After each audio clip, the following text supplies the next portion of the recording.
তুলছি, আমি তুলতে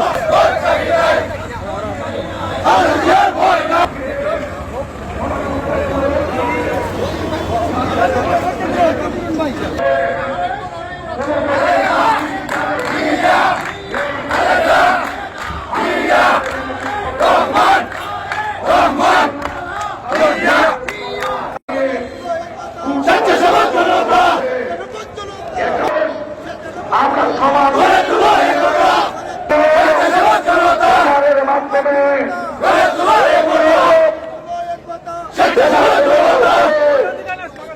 ধর্মীয় ব্যানার ব্যবহার করে এই পালে আগলিয়ে রেখেছি। কারণ একটাই, বিএনপি কোনদিন সংখ্যালঘু সম্প্রদায়ের কোন ভাই বোনদের প্রতি অশুভ আচরণ করেনি।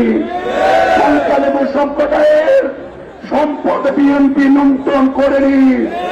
কোন ধর্মীয় প্রতিষ্ঠানে বিএনপি হামলা করেনি।